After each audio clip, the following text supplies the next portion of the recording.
பார்க்கலாம் வாங்க. ஃபஸ்ட்டு எண்ணெய் ஊற்றிக்கோங்க. அதுக்கப்புறம் கடுகு, எல்லா குழம்புக்கும் போகிறது தான் கடுகு.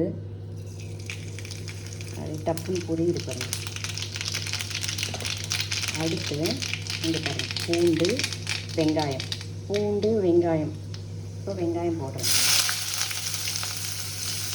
பூண்டு வந்து ஒன்றும் பாதியமாக தட்டி வைக்கணும். ஒன்றும் பாதியமானா அது முழுசாக இன்னும் பாதியாக, அதுதான் ஒன்றும் பாதியமாக தட்டி வைக்கணும்.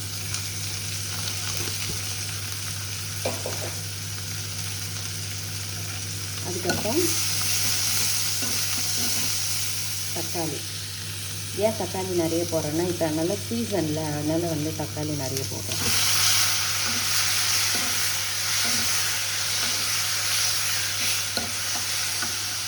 சீசனில் மட்டும்தான் நிறைய போடுவேன், எல்லாம் கம்மியாக போடுவேன்.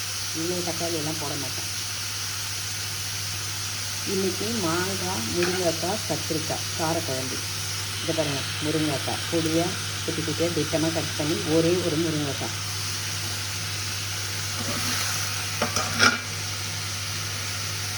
அப்புறம் கொஞ்சம் மாங்காய் ஒரு அதே சைஸில் கட் பண்ணி வச்சேன்.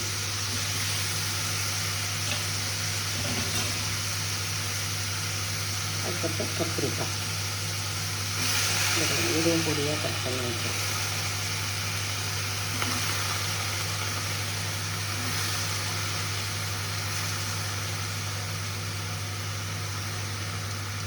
கத்திரிக்காய் மட்டும் பெருசாக 2, முருங்கைக்காய் 1, மாங்காய் கொஞ்சம். அப்புறம் பாருங்கள் கல் உப்பு,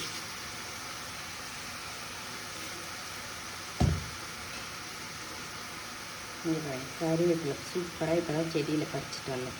இந்த கருவேப்பிலை துளிராக இருப்பாருங்க. நெக்ஸ்ட்டு கலர் நல்லா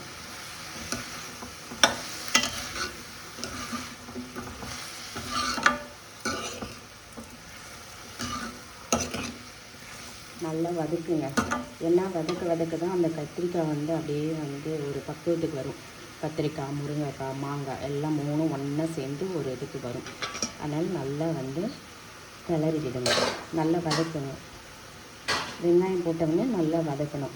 அப்படி வதக்கும் போது நல்லா பக்குவமாக வரும். இது வந்து எங்கள் ஊரில் வந்து திருவிழாக்கு செய்வாங்க. இந்த குழம்பு, இந்த கூழெல்லாம் ஊற்றுவாங்க. அன்றைக்கி வந்து ஒரு சிலர் நான்வெஜ் வைப்பாங்க, ஒரு சிலர் கருவாட்டு குழம்பு வைப்பாங்க. நாங்கள் வந்து சாமிக்கு வந்து அதெல்லாம் வைக்க மாட்டோம் நான்வெஜ்ஜெல்லாம். அதனால அப்போ இந்த குழம்பு வச்சு கூழ், சாதம், அதுக்கப்புறம் சாதத்துக்கு இந்த குழம்பு, முருங்கைக்கீரை இதெல்லாம் வச்சு நாங்கள் சாமி கும்பிடுவோம். அப்புறம் மிளகாய்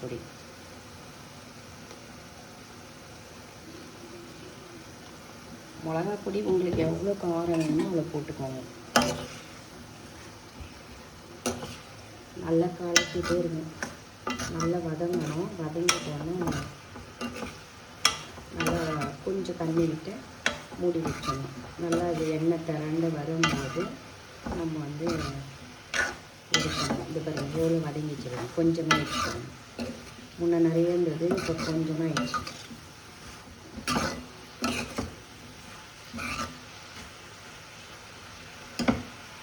இது வெறும் சாதத்துக்கு மட்டும் கிடையாது, நம்ம வந்து இதை சப்பாத்திக்கு சாப்பிட்லாம். சூப்பராக இருக்கும். சப்பாத்திக்கு ஒரு நாளைக்கு செஞ்சு பாருங்கள்.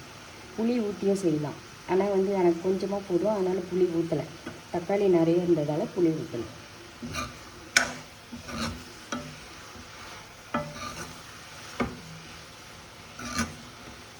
பாருங்கள், முன்னே எவ்வளோ போட்டேன், இப்போ எவ்வளோண்டு ஆயிடுச்சு பாருங்கள்.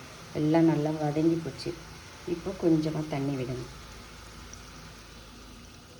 அவ்வளோதான்.